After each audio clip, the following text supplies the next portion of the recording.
I stepped from plank to plank, a slow and cautious way. The stars about my head I felt, about my feet the sea. I knew not but the next would be my final inch. This gave me that precarious gait some call experience.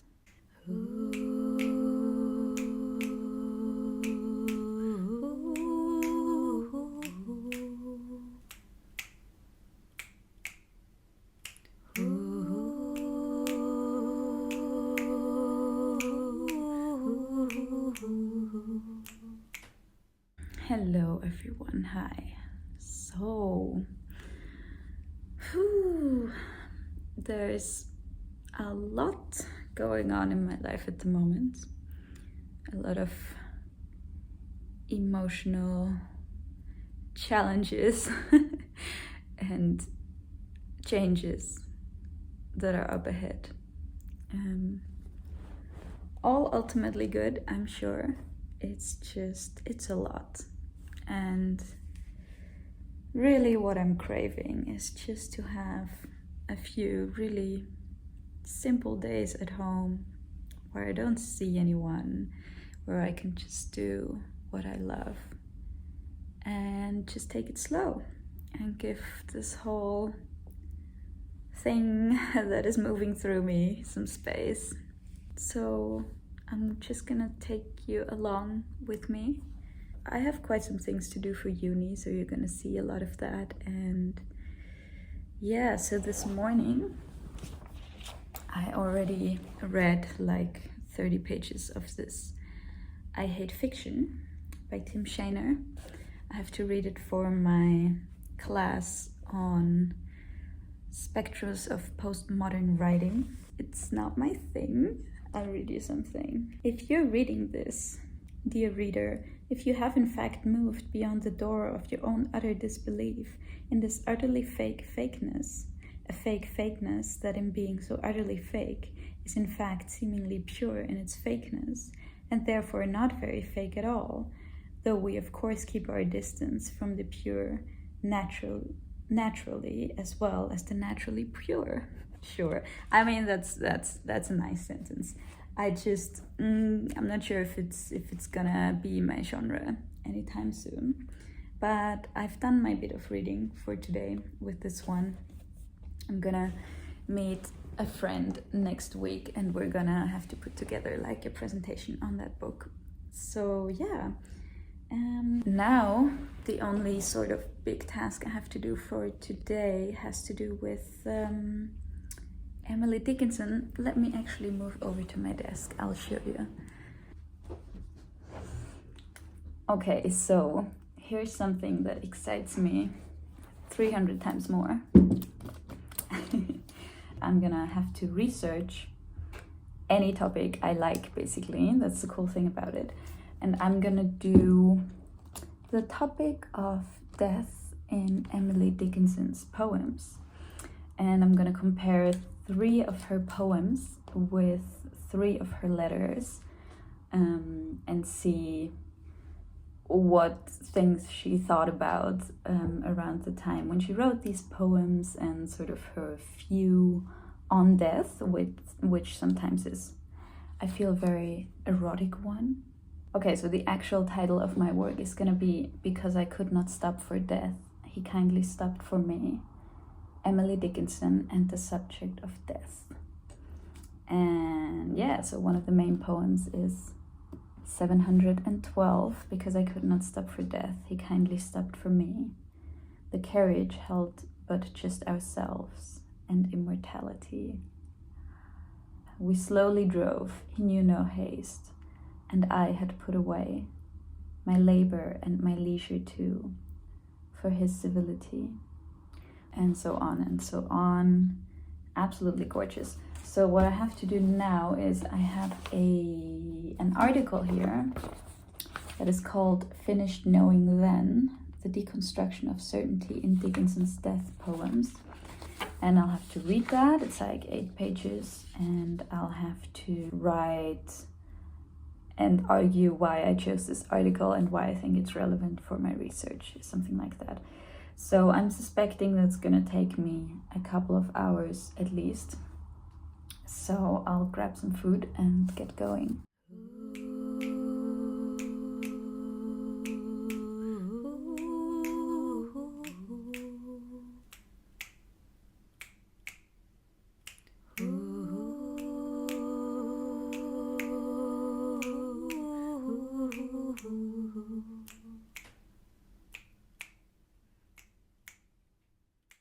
Okay, I'm done. The paper is sent in for review, and I should probably go outside a little bit. A thought I have every day. I'll go to the river a bit and also to the post office. I've thought about opening a PO box. Maybe I can do that today.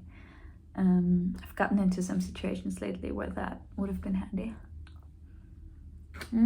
Sweet heavens. I haven't had like real sugar in 2 months. This has coconut sugar in it. It's so good. Oh god. Okay. I'll eat this and then let's go outside.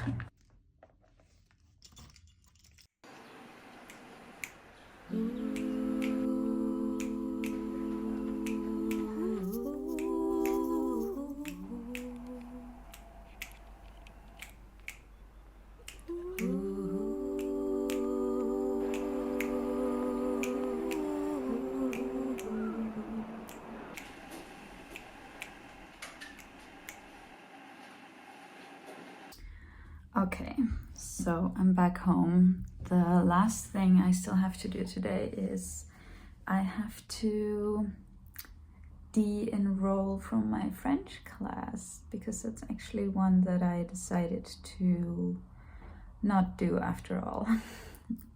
It has just gotten too stressful the past weeks. And going to Vienna on Fridays just for that French lesson is just a little overkill. There's so much going on public transport, and I really miss Friday as my filming day. So I've made the hard decision to just cut it for this semester. I can still pick it up any other semester. But yeah, I'll just do that now so it's off my mind. And yeah, then I'll just relax for the rest of the evening. I might play some piano, maybe take a bath. Oh yeah, and I'll try to finish the Magic Mountain finally. I have like 40 pages left, and I don't know why the last 100 or 200 pages of this have gone so slow. It's like I cannot finish it for some reason. But I'll really try. I really want to. And I actually just ordered the English version as well, so there might be something in the pipeline.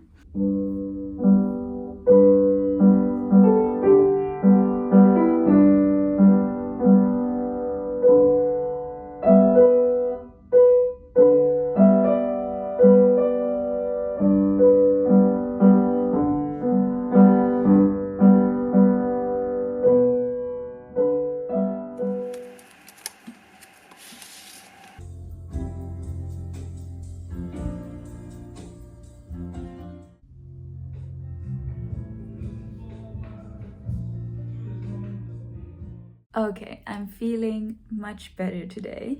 I got a little bit carried away this morning because I listened to a Terence McKenna talk about Finnegan's Wake. Finnegan's Wake was designed to be the night book to that day book.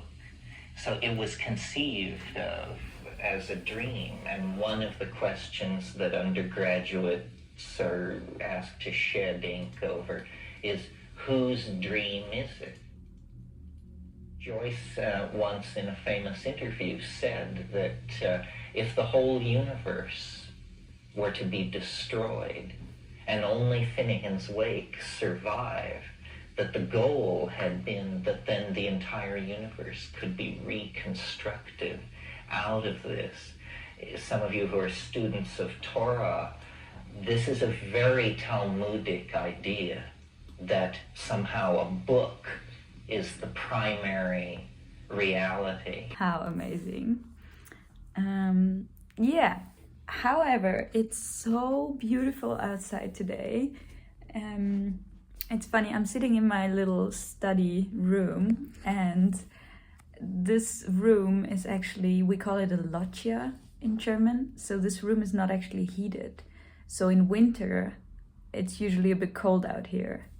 And then in summer, it's really hot out here because it's all glass and it's in the middle of the city. But in spring and in autumn, it's perfect. And right now it's perfect.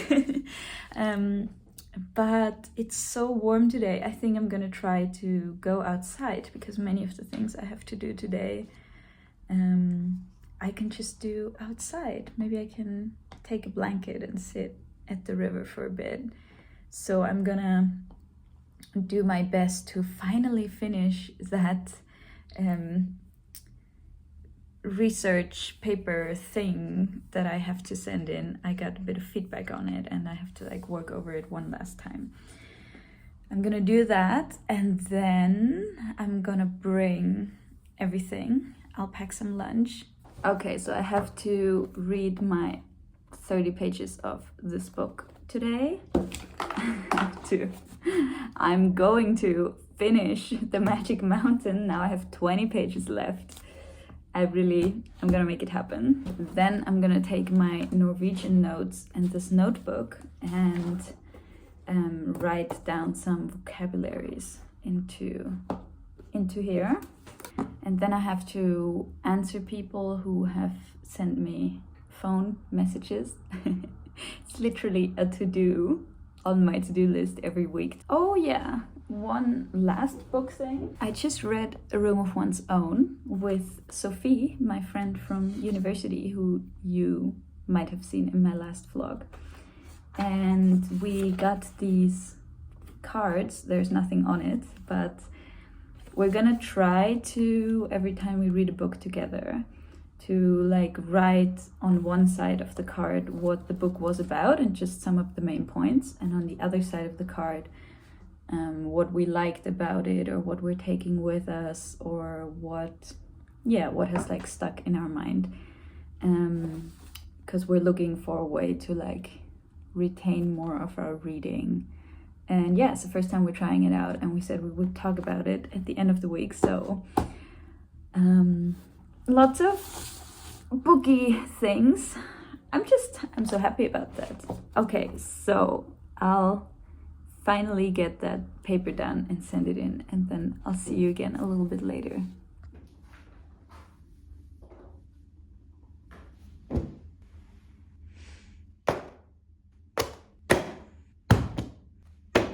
What Joyce was about was an incredible sympathy with common people and an awareness of the dilemma of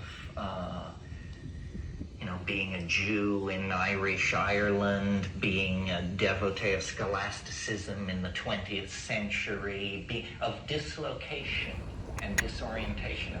And then the last of these things, which hadn't happened yet, Rata Peck of Paul's Malt had Gem or Shem brewed by arclight, and Rory into the Regenbrau was to be seen ringsome on the aqua face.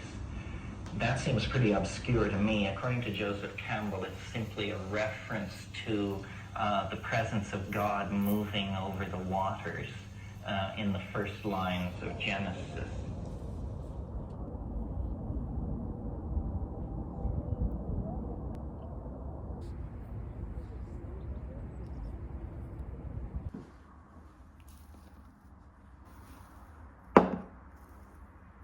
Okay, I'm back home and I think I'm quickly gonna go out and get some blueberries before the stores close. I really want to make some blueberry muffins and listen to the rest of that Terence McKenna talk. It's just glorious.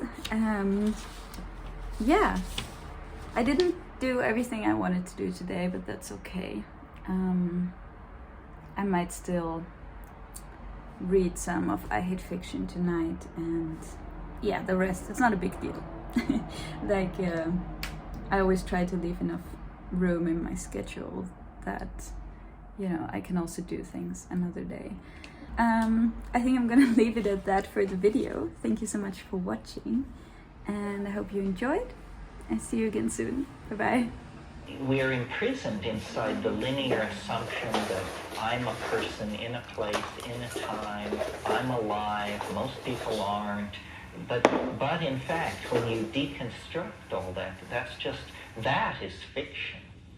And the truth is more this onrushing magma of literary association. You know, people say the psychedelic experience is hard to remember, dreams are hard to remember, but harder to remember than either of those is simply ordinary experience. But we suppress this chaotic, irrational side. The genius of Joyce and, to some degree, although in a more controlled form, Proust, and then there were other practitioners, Faulkner certainly, was what they called stream of consciousness.